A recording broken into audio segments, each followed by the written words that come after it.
Hello, hello, hello, and welcome back to another episode of Humans First Impressions of episode 6.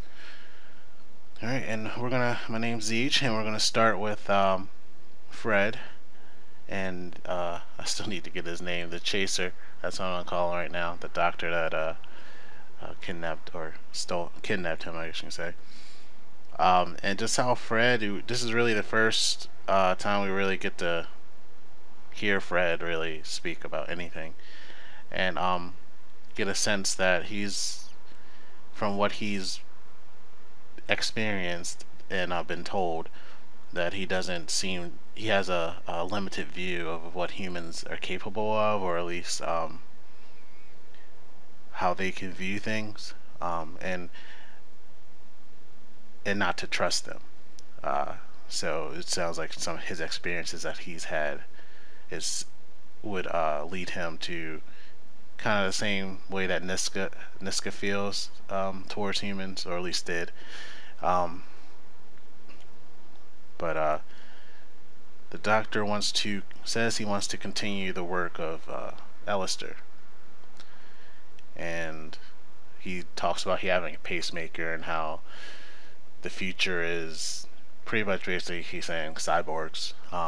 Now, what he wants is it for immortality, or is it more like Leo, or like what is his driving force behind it? I'm thinking it's to prolong his life type thing. To for himself to become probably more like Leo. Um, but next we had there's a lot of scenes with Laura and Maddie, and you get to find out more about Laura's secret, which she's been hiding from her entire family and and her husband since they met. So she's been living with this lie for many of years, um,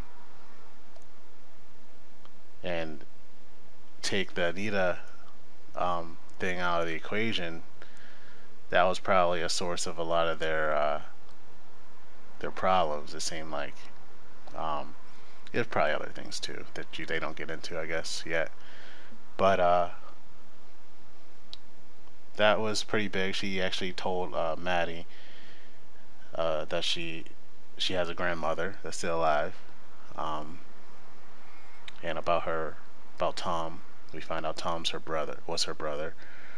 He died when she was young, and she feels that it was her fault, and her mom blames her and stuff like that. So, but we get a sense, that the mother and daughter are coming together more than they were from the beginning of the season, and they both experienced Mia, um,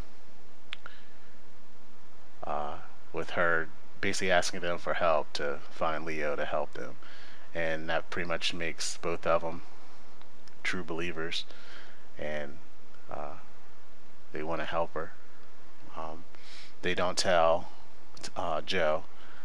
They don't really explain things to Joe. They kind of say, "Yeah, we're handling Joe. Leave." So he's on the outs. He's trying to get back in with his family. He doesn't really know what's going on, and he does make a call that you know changes things for the our group of sons that we all in love, right? So that brings me to Niska and George. Um, George is definitely teaching Niska about humanity, the different sides of it, the more compassion and different things like that. Um, and it's revealed that she was made, or maybe it wasn't the reason she was made, but she was used as like a sex toy by David. But she hasn't told it. The only person she says she's told is George. So that's probably explains a lot. That actually explains a lot about her, because all her experiences have been to be used and abused. So that would explain how she feels about humans, because that's all she knows until now with George. And Leo has been reinforcing don't trust humans to all of them. The only one that doesn't seem uh, completely take hold of that is right now is Max, because you can tell he observes. He's definitely an observer. He sees what's around him. He sees people, how they interact and stuff like that. And so he's more the caring of the those three. And so, and that brings us to our separation of Leo and Max. Max kind of sacrifices himself for Leo so he can get away. And I think the scientist, the doctor, he's going to find Max. They're gonna get him out of the lake or river or whatever it was that he fell into, and then everyone will have to try to get Max back. But um,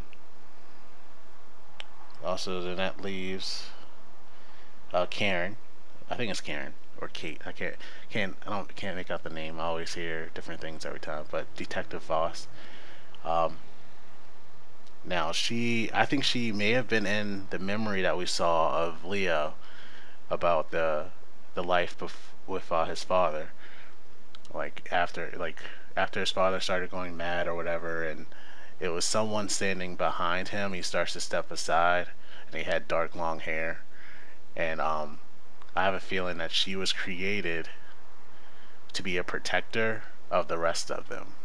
That's just my theory. Since she ends up a cop, she's searching for them, and now that she may have found them and found um, someone that helped create Sims, like she is like her mission has started.